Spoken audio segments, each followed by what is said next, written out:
Assalamualaikum warahmatullahi wabarakatuh. Sabi pun. Hai teman-teman, perkenalkan nama saya M. Rizal Budi Kurnia, NPM 2011030284, Fakultas Tarbiyah dan Keguruan, kelas F semester 1, Prodi Manajemen Pendidikan Islam, Universitas Islam Negeri Radintan Lampung. Sebelum lanjut ke videonya, pastikan Anda menekan tombol like, komen, dan subscribe untuk mendapatkan info berita menarik di bawah ini. Jangan lupa tekan tombol lonceng dari YouTube channel ini. Oke, baik. Kita lanjutkan berita materi selanjutnya. Bismillahirrahmanirrahim. Perbedaan perbankan konvensional dan perbankan syariah. 1. Cara mendapat keuntungan. Dalam kegiatan operasionalnya, baik bank konvensional maupun syariah sama-sama membutuhkan keuntungan atas usaha yang dijalankan. Meski demikian, kedua bank ini menerapkan perhitungan yang berbeda dalam hal keuntungan bisnis usaha. Bank konvensional menjalankan usahanya dengan memberikan keuntungan dalam jumlah tertentu dalam bentuk suku bunga bagi nasabahnya. Suku bunga ini akan diatur berdasarkan ketentuan yang dikeluarkan pemerintah melalui lembaga keuangan dan perbankan, di mana besaran suku bunga harus menguntungkan pihak bank. Sementara itu, bank syariah tidak menerapkan sistem bunga pada layanan mereka. Bank ini dijalankan berdasarkan syariat Islam, sehingga bunga dilarang karena dianggap tidak syariat Islam.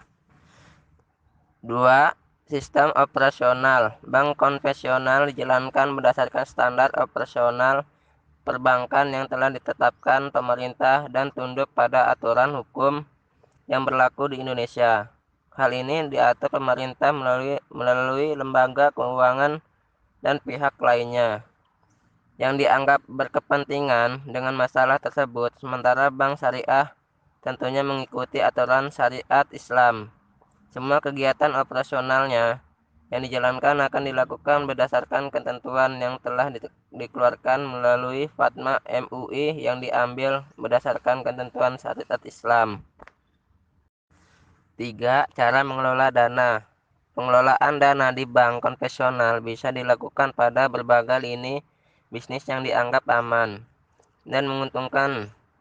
Selama pengelolaan dana ini tidak menyalahi aturan dan hukum yang berlaku, maka pihak bank memiliki kebebasan untuk menjalankan dan mengelola dana tersebut.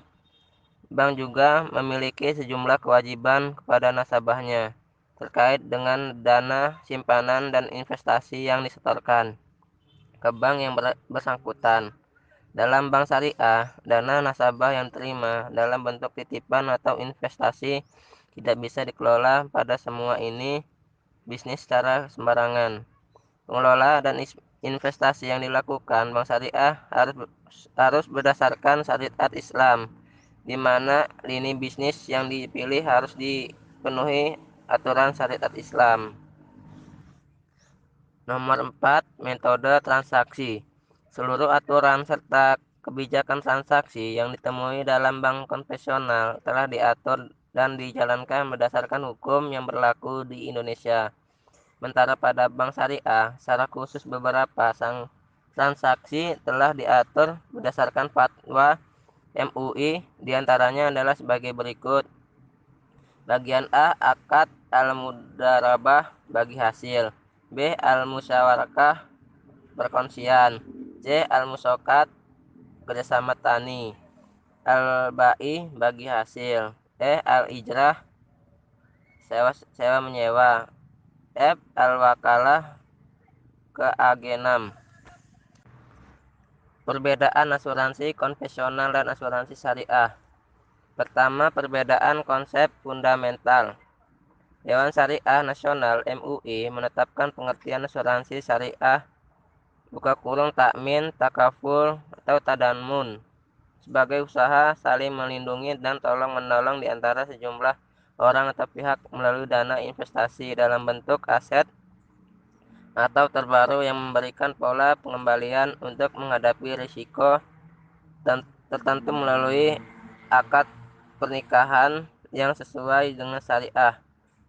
buka kurung Fatwa DSN MUI nomor 21 tentang pedoman umum asuransi syariah.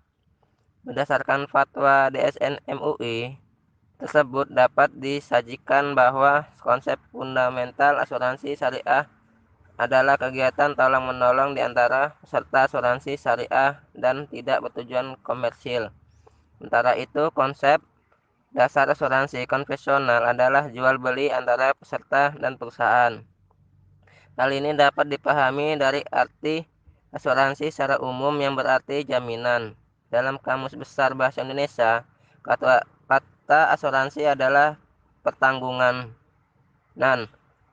Definisi standar asuransi dijelaskan dalam Undang-Undang Nomor 2 Tahun 1992 tentang usaha perasuransian, bahwa asuransi adalah perjanjian antara dua pihak atau lebih dengan pihak penanggung mengikatkan diri kepada tertanggung dengan menerima premi asuransi, tentu memberikan pergantian kepada tertanggung karena kerugian, kerusakan atau kehilangan keuntungan yang diharapkan atau tanggung jawab hukum kepada pihak ketiga.